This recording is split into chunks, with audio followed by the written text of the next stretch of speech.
What does quantum testing mean for now and more importantly for future? Welcome back to A4Q Testing Summit. We are streaming live from Marrakesh. Now we are here to answer this question. Here we have a founding member of the Moroccan Software Testing Committee, IREP trainer, and member of the ICQB exam working group and trainer, Jean-Baptiste Croigneau. Welcome to Jean-Baptiste. And Jean-Baptiste, the stage is yours. Yes, thank you.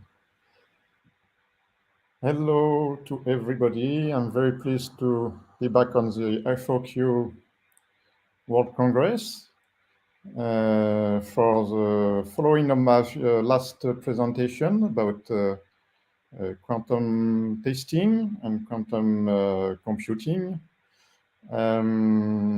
So we will start with a little summary of the previous episode, and then, of course, I will add some new things about quantum testing and quantum software development and things like that.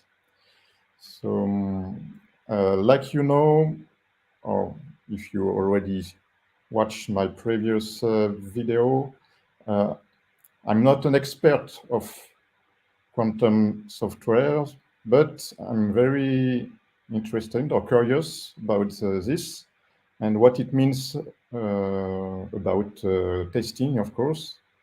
But before to test, of course, everybody has to understand what is exactly quantum software or computers first, then software, and of course, testing. Okay, so where is my presentation? Okay, that way. So first, summary of the previous episode. What we saw the last time is, of course, quantum computing is based on quantum physics, of course. It's not an easy field, or it's quite complicated and not intuitive at all. There is a lot of specific effects or aspects to quantum physics. We saw last time, or we talked about quantization, wave and particle duality, superposition, entanglement.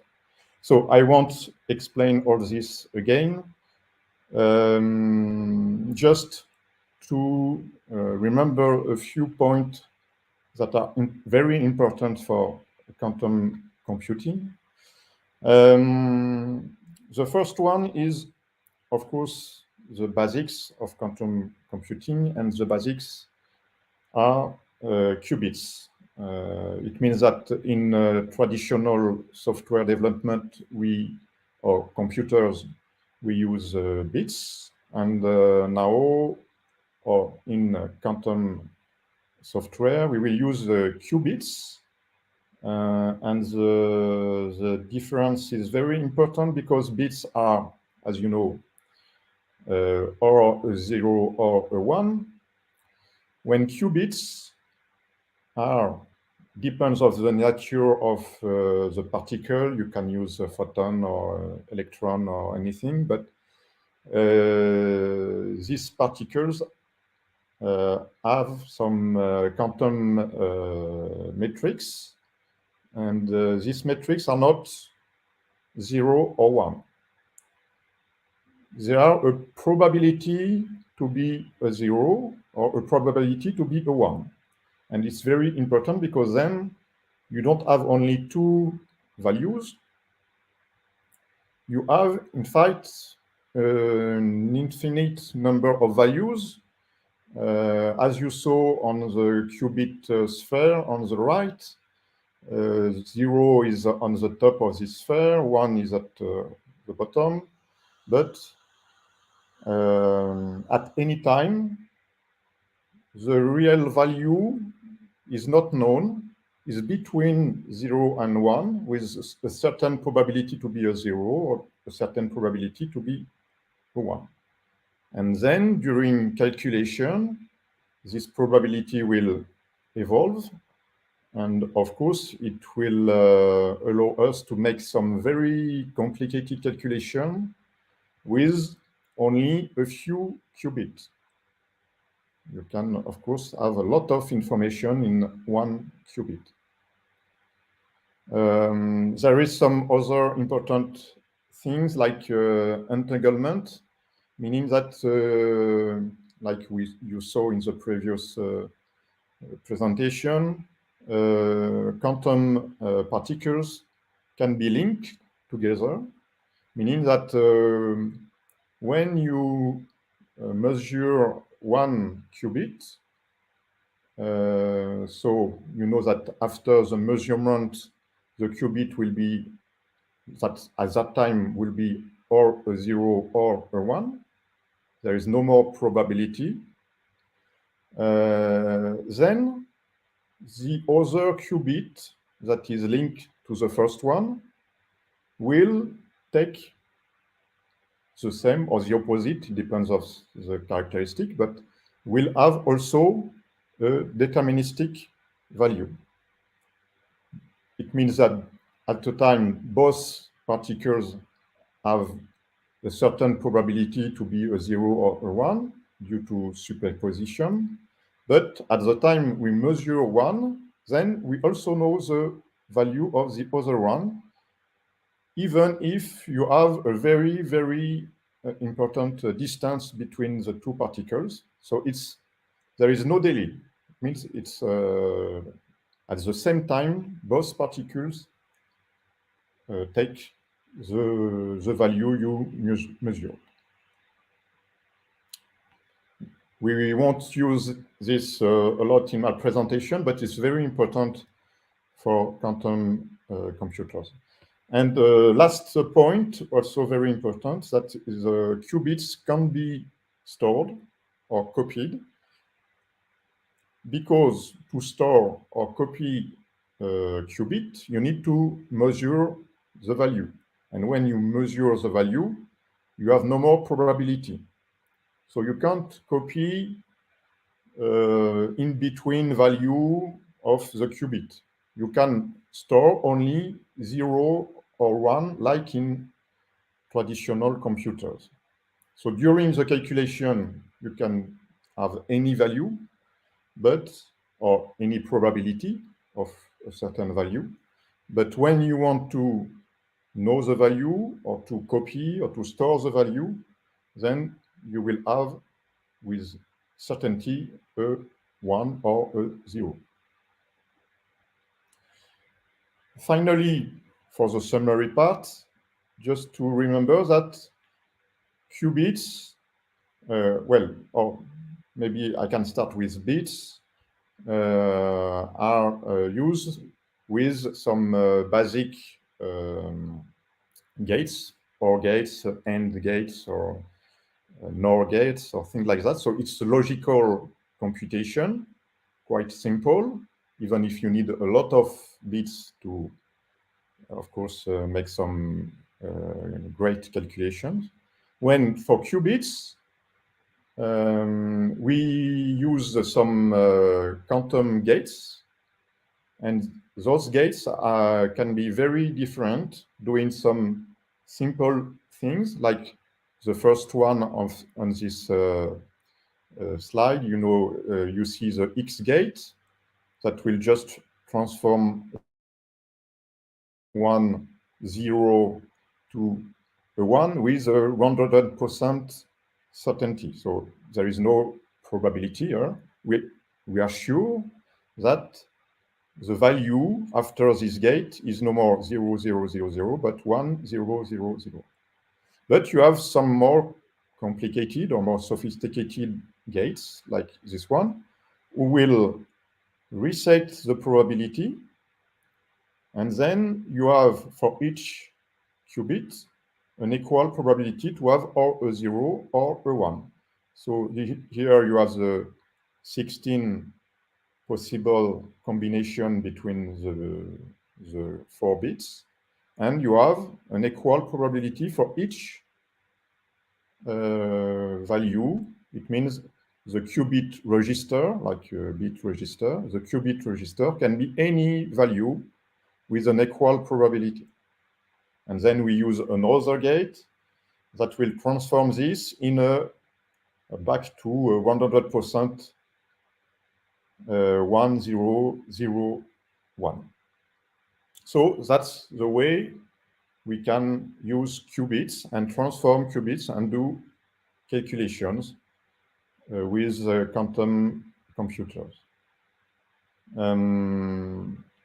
Okay, we can stop here on the theory to go and see what is software development for a quantum computer, so quantum software, we could say. And as you can see, it will be divided with several layers. So the first layers, if we start at the top, will be the application layer.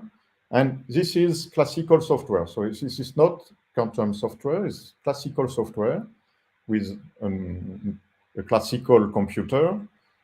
And this application will just drive the quantum logic or the quantum computer or the quantum processor, just to tell the quantum processor what he has to do. Then we enter the quantum layers. First, generally with a generic language, so it can be or a graphical language or some code like we are used to have. And in quantum software today, they mainly use Python language or something that is like Python. And it can be divided with some specific language to a high-level quantum source code. Well, but at this level, we are completely independent of the quantum computer or the real hardware we will use later. So it can be used for any computer, any quantum computer. Then we will compile this code. So we can talk of macro assembler code.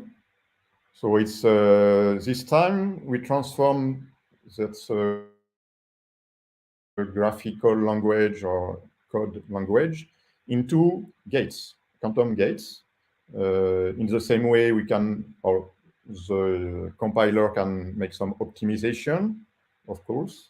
And you can already execute this code, but only on software emulators. So it's not a real computer, it's an emulator that can execute this code and, of course, maybe do some tests on this code.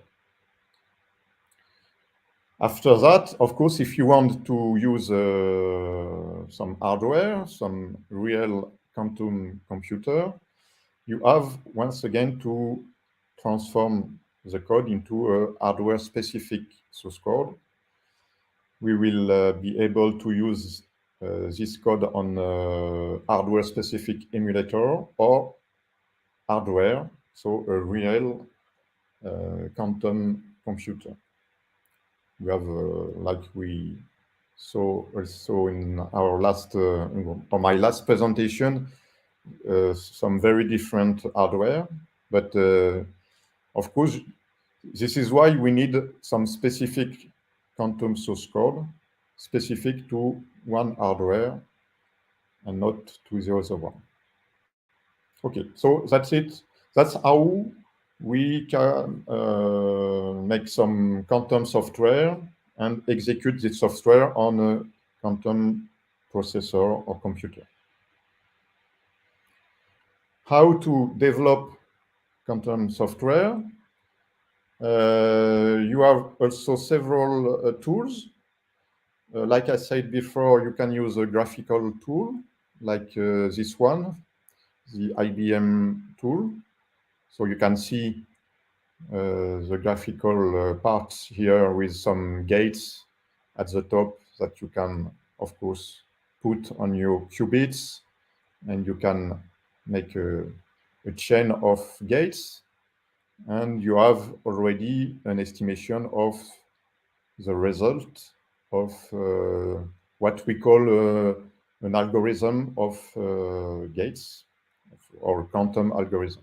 You can also see on the same tools the code, the equivalent of this graphical algorithm in code algorithm.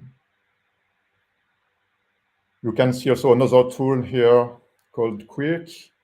You have also a graphical part, and you have more details on what will happen to all your qubits here when we will execute this algorithm.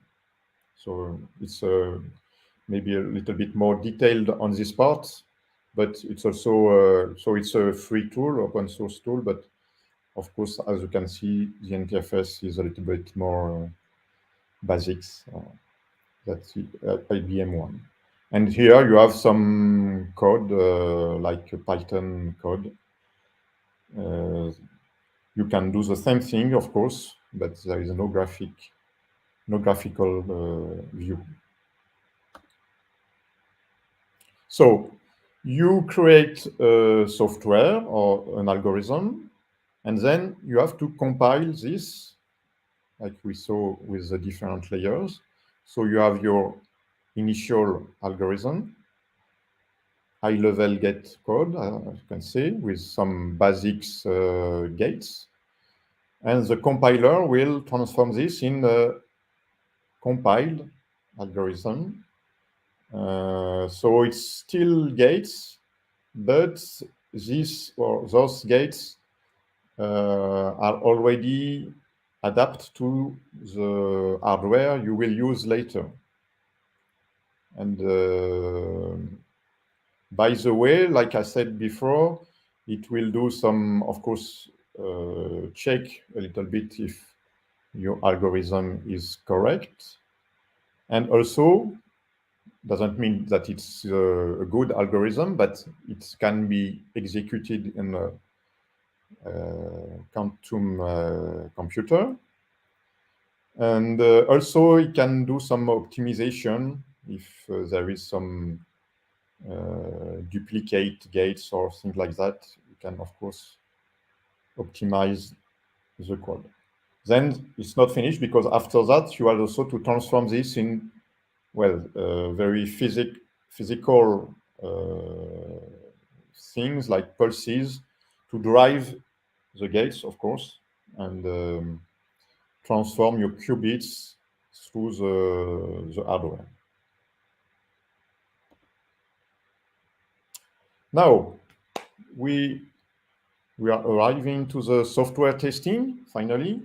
So I already presented this slide at the end of the first presentation. It's just to mention that you can talk about very different tests on quantum computers. First, of course, to test the computer itself, because as you know, quantum computers are not very reliable today, at least. Of course, there is some progress, but we still have some issue with some kind of noise that on the hardware, that and because of that, you can't predict the result with 100% certainty. It's why very often you have to repeat the same calculation several times, hundreds or thousands times, and then make some or some statistic to know which should be the good result. That's one of the main issue today about quantum computers. So of course you have to test that and maybe to verify that this noise is not too important and that you have not too uncertainty about the result.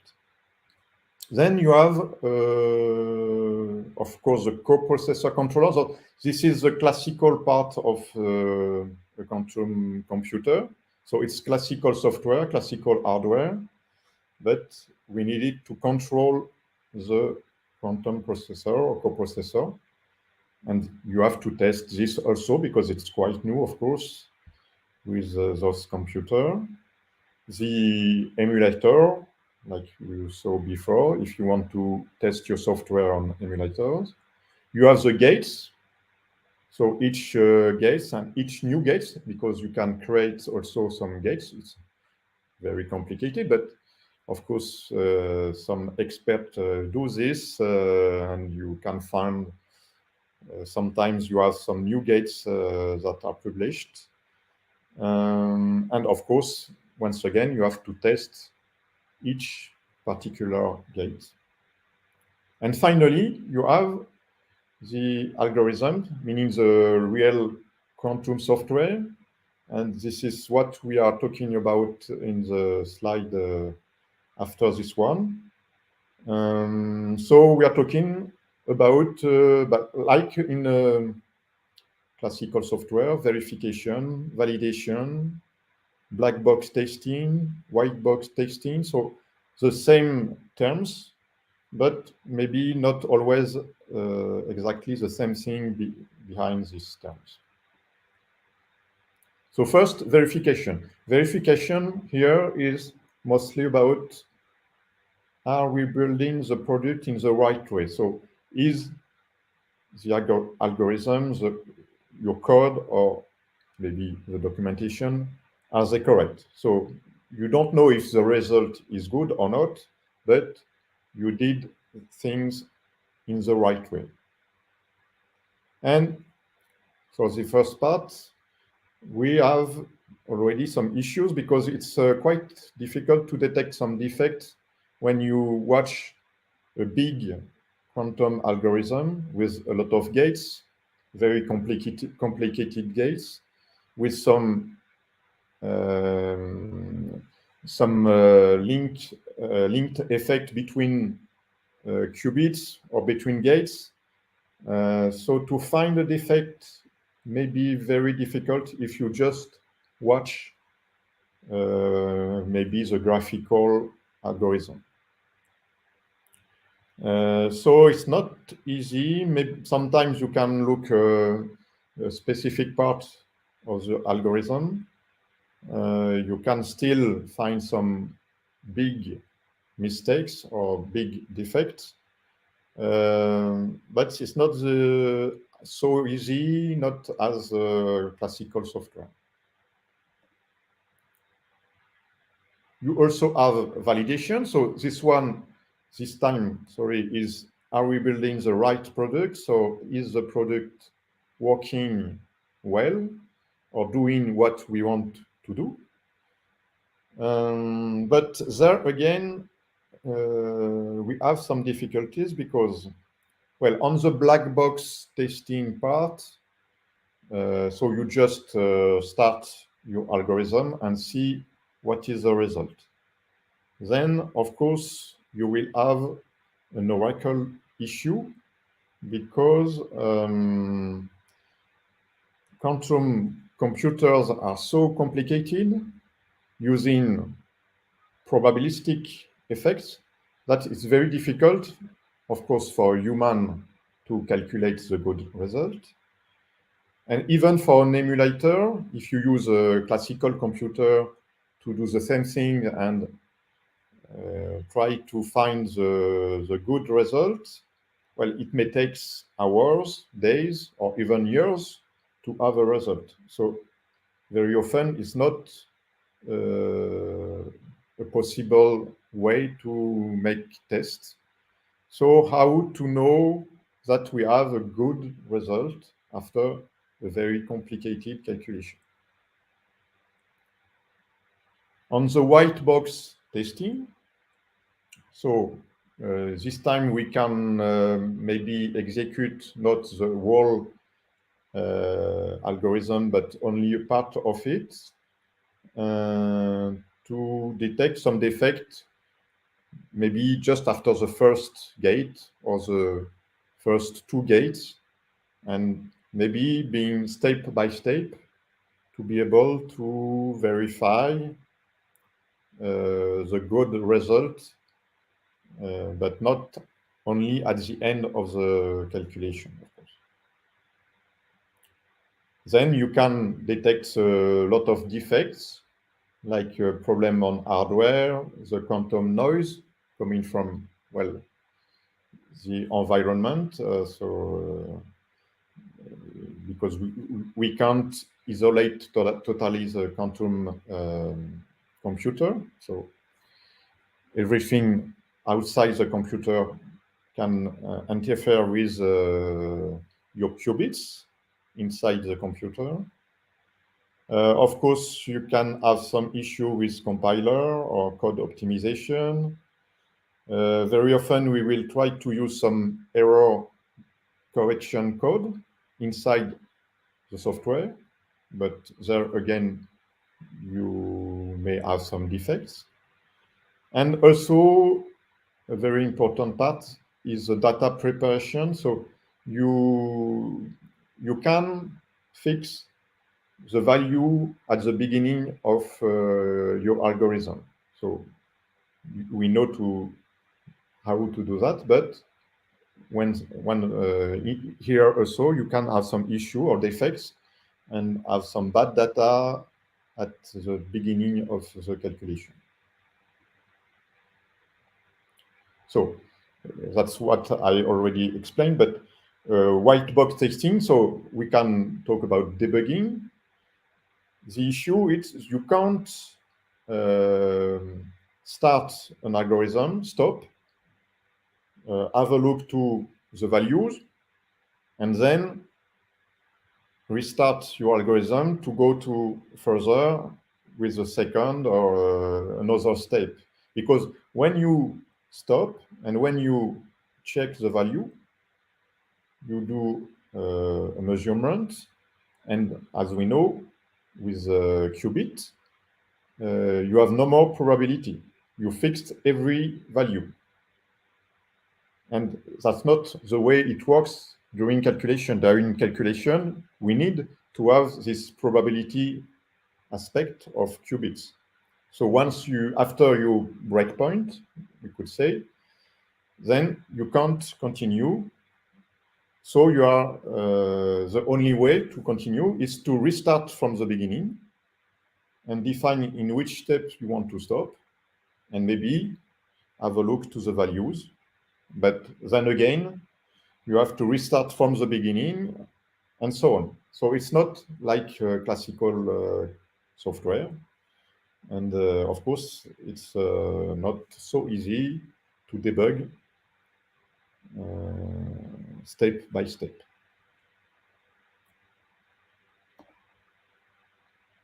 Well, very important to validate the software. Of course, you can use an emulator. Emulators are like perfect quantum computers. So you have no noise because it's just computers, classical computers. So you don't have this noise issue, and the result is always the good one. The good one meaning depending on your software, of course.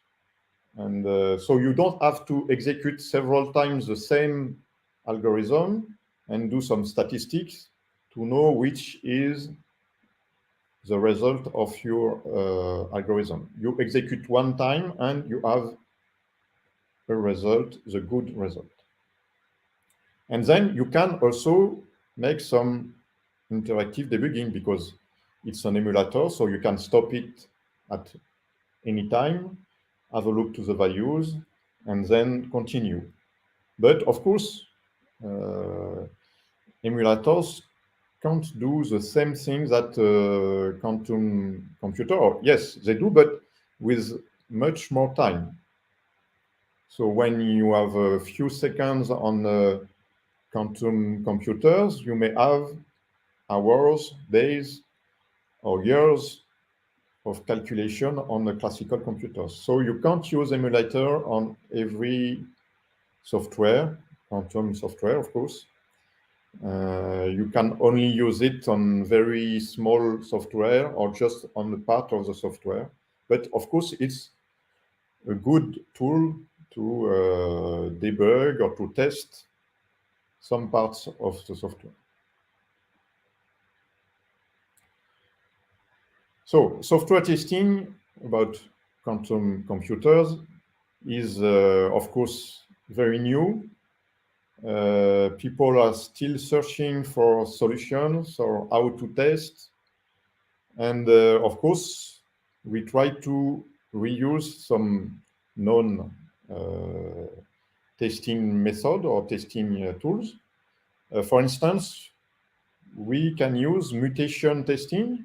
So here you have a quantum code, a very simple software that do just an addition between the value of A and B. So very basic, but like you can see, it's not so easy to make an addition with quantum computer because it's not, we don't use quantum computers to do some very simple calculation. It's more to calculate the weather or things like that. So a lot of statement in this code. And as you can see, it's very similar. You have some kind of repetition a lot in the statements. And of course, it's very easy to maybe copy past some part of the code and do some mistakes, changing the numbers. So you have very easily some defects in this code.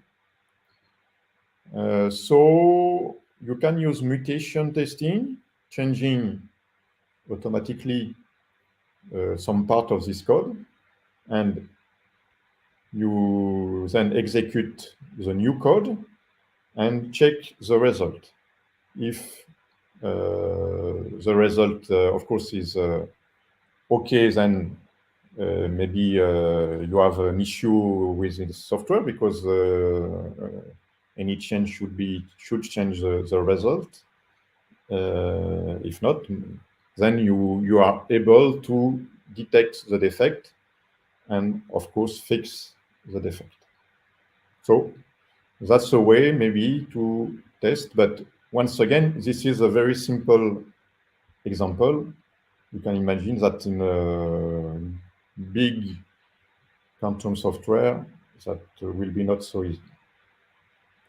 Another techniques that we could use is model-based testing that we know well in ISTQB.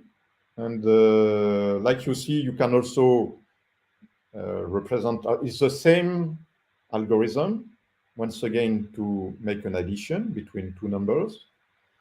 But this time we have a graphical view of the software. And of course, you can imagine that a tool will use this to define which test should be useful to maybe detect some defects in your code or in your software. And once again, this is not already possible, or maybe some experiments on some tools in some laboratories. But this is also a way to maybe find some new way to test quantum software. So this was some, let's say, software testing, quantum software testing, to test really the software itself. But like I said before, you can also test some other things like computer itself, hardware, or anything else. And so there is something that is very important in quantum computing is, of course, benchmarking, because you have a lot of companies or organizations that are developing some new quantum computers. And of course, they need to know how they works, or what is their performance compared to other quantum computers. So benchmarking will be used to compare between two computers, or to compare quantum computers with a classical computer. Very important, because we would like that the quantum computers have some, of course, better performance than the classical computers, and it's not always the case today. You can also compare some characteristic between also some different solutions or computers, like, of course, computing time, energy spent, very important today, to, of course, to lower the energy needed to make some calculation. And of course, today, quantum computers need a lot of energy, so it's a characteristic that they need to improve. The cost, of course, cost is very high today, as you can imagine. And finally, of course, compare some algorithm that solves the same problem or make the same calculation, but in a different way, and see if one is more quick or more accurate or anything that the other one. So is it also part of the software testing or quantum computer testing part? And a lot of companies work on these different benchmarks. It may be linked to what we call the quantum supremacy or quantum advantage. That is the main goal to all the companies that work on quantum computers. Quantum supremacy means you have a definition here, a problem, useful or not, and that's a point, because very often today, when a company says that we reach the quantum supremacy, very often is on not useful software. So, okay, they did some very complicated calculation in a very short time, but it's we can't use it for anything, so it's not very interesting, of course. So this problem, useful or not, is only solvable with a quantum algorithm running on a quantum computer. And very important, there is no non-classical algorithm for the most powerful supercomputers. So of course we will compare quantum computers with a very, very big supercomputer. And this computer, classical computer, is not able to do the same thing in a reasonable human scale time, so in a few hours or days or something like that. Advantage, the definition is a little bit different, but it's more or less the same thing. This is a situation where a quantum computer executes but a useful algorithm, so it's the main difference, should be a useful algorithm, faster than on the most powerful supercomputer.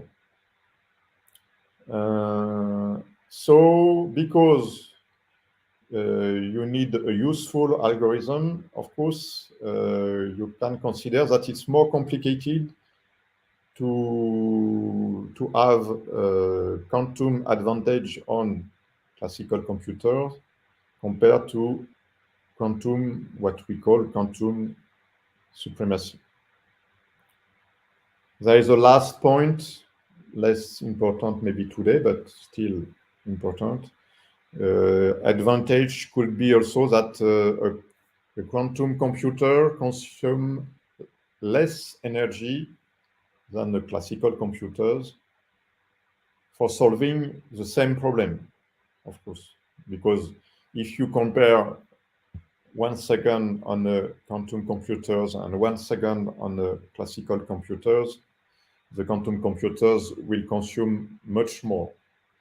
But because it can do in a few seconds what the classical computers will do in hours or days or weeks, then of course it will become more efficient on energy. So I'm more or less at the end of my presentation. Just to sum up what we saw, or what I tried to tell you, so a few key points. So quantum computing, is based on running code multiple times. So it's what we said before. To have one result, you need to run your software multiple times, meaning maybe thousands times. And that's a very important point, because that's why it's difficult today to have or to obtain quantum supremacy or quantum advantage compared to classical computers. So if you make only one execution, you will have a probabilistic outcome. So you have a result, but you are not sure that this is the good result. So you have to run it a lot of times and then make statistics to find what should be the good result. Second point, emulators also or today are very useful, because as we saw, it's very difficult to test or to debug on quantum computers. When on emulators, of course, you can do a lot of things. You can watch each step or each gate and each qubit, what is going on. But once again, you can't do it on a very big algorithm because it's so long to execute. Finally, yes, there is some issues today or some challenges to debug and to test quantum software. The problem with Oracle, so difficult to know what is a good result, difficult to debug, so we can't put a breakpoint and easily watch the values and then restart our software.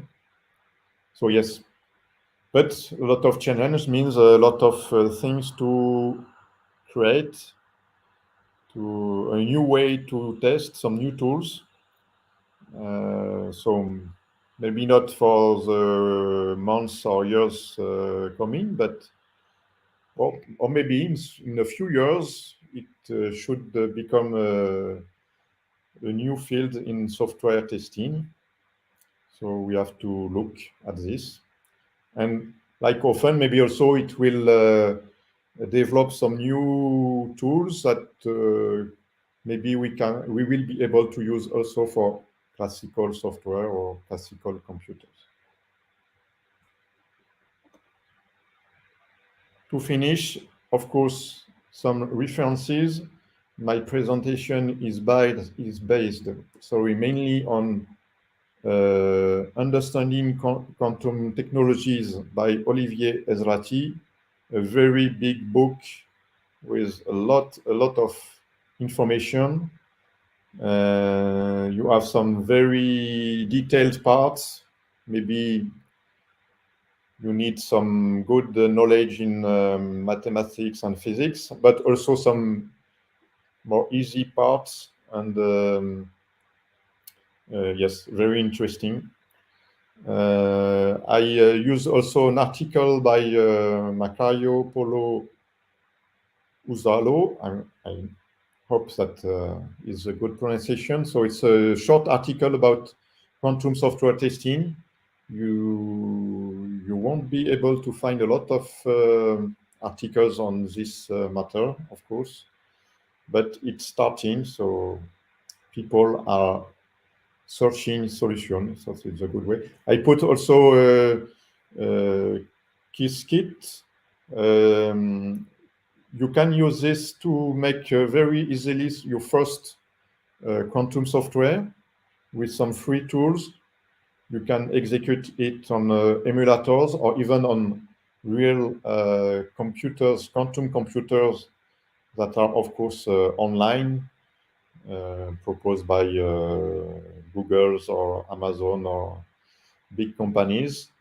So it's very easy in maybe let's say a few hours, you will be able to have a first software running with some first results.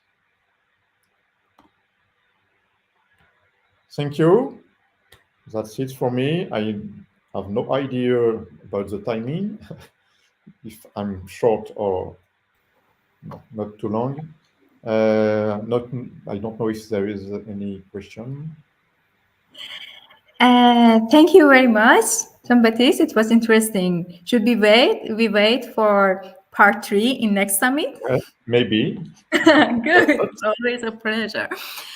Okay, we should jump to the next session. So please, this presentation is available on our social media channels, and if you are a member of the Skills Club, you can have access to the slides. Thank you, Jean-Baptiste. I'm sorry I had to end this session, this amazing, but I'm pretty sure that you can find the question on the social media, and I will try to send the question to you and answer the question there on behalf Thanks of you. a lot. Thanks for your time. You. Goodbye. Bye. Stay with us for next sessions.